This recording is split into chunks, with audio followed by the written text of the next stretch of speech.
Hey everybody, it's Matt from endsickness.org. Today we're going to be talking about Diatomaceous Earth. I'm going to go over my experiences, some experiences I've had with my clients, the risk versus reward ratio, everything you need to know before trying this product. So what is Diatomaceous Earth? Diatomaceous Earth is, there's an aquatic organism lives on the bottom of the ocean. It's called a diatom, and this is the exoskeleton of it. So this is actually, it's porous, it has all these extremely small holes in it, and it's actually been used as a delivery system for various medication. But Diatomaceous Earth is a very, very unique product. It has the capability to bind to toxins, has the capability to get rid of nanoparticles, small particles because of those little holes in it. It also has the potential to help with parasites, bacteria, other types of organisms.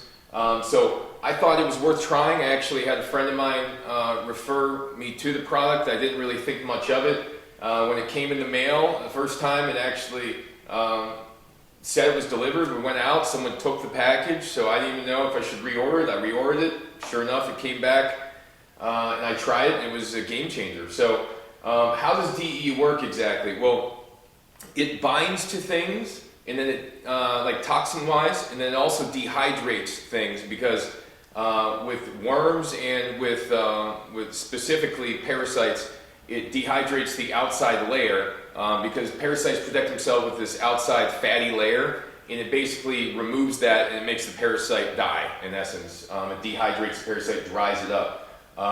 So that's what it also it's tiny little pieces are also sharp to the parasite, so they cut up the parasite theoretically, but supposedly that is not harmful to the stomach from what people who advertise about it talk about, but I can tell you a little bit about that in a little bit. It's not exactly easy on the stomach either. So how does it work? That kind of answers some of that.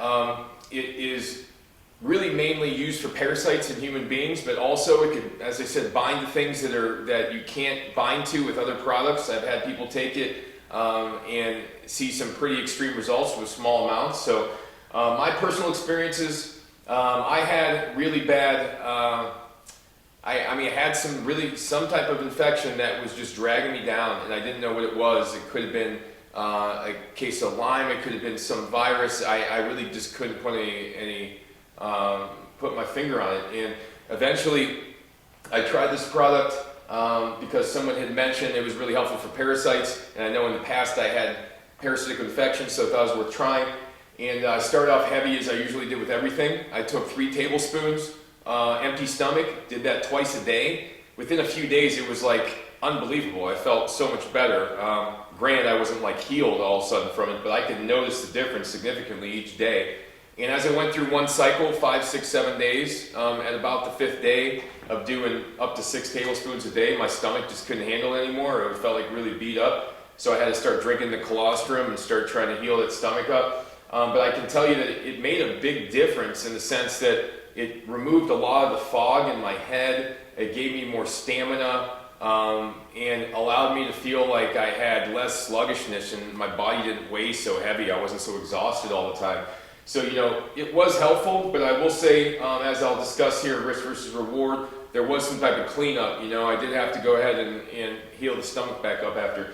So, I used it one time. I figured I would try it again when I had long COVID.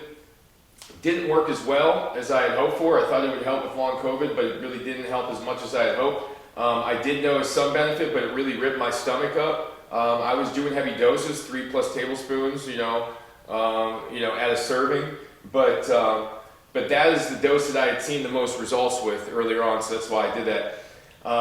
So client experiences, I've seen it work with clients pretty well. There are some cases that are beyond fixing, you know what I mean, and when they've tried to work on it, it was still some benefit to it, but it is, as I said, it's semi-ref on the stomach. I mean, you have to have you have to have a stronger stomach, or you have to have some plan for cleaning up the stomach afterwards. This is like the ultimate antimicrobial. It'll go in and it'll disinfect in essence, right?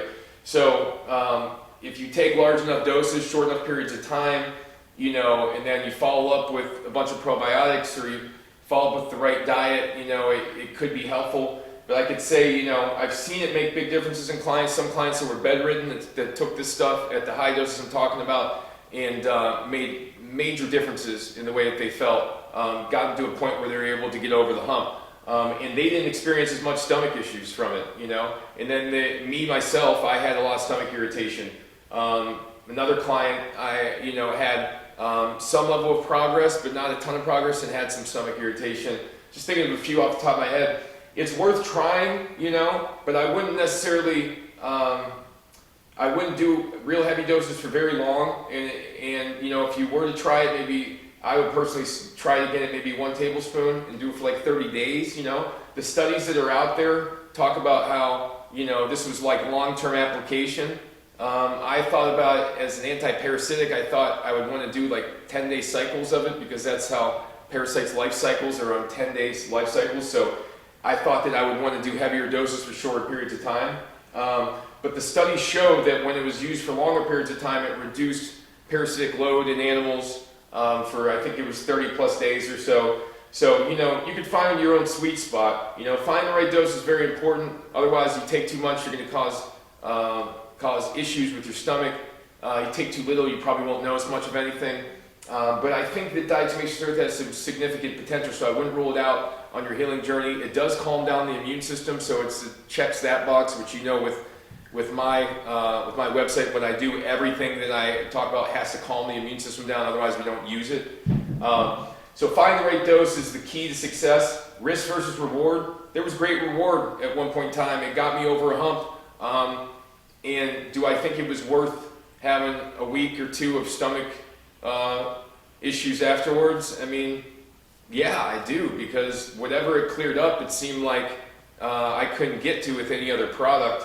And I was able to maintain the majority of what I had gained, even though my stomach was still a little inflamed.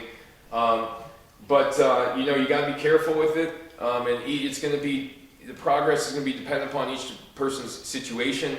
But also remind yourself, this is a heavy detoxer, like a metal detoxer, like a chelator, a binder of toxins. You could have toxins that are floating around your body that these combine to can help to clear up your mind, in my experience, make you feel better. So there's a lot of potential reward. The downside and the risk is mostly in the stomach. But as long as you find the right dose, or you discontinue as soon as you notice any stomach discomfort, then there's potential here. So to summarize my experience with Diatomaceous Earth, it's worth trying, but you got to watch out for the stomach issues if they arise, and you got to find the right dose that works for you based upon what you're using it for. If you're using it to detox, you want a lower dose, in my experience, of like a tablespoon or so a day. You trying to get rid of parasites or some really significant infection, then you want to go with much heavier doses, like upwards of 4 to 6 tablespoons or more per day for shorter periods of time. Once again, this is not medical advice in any way. Please don't misconstrue it as that. This is only for informational purposes only, based on my experiences and experiences with my clients and science I've read. So thank you for watching, and I'll see you guys again soon.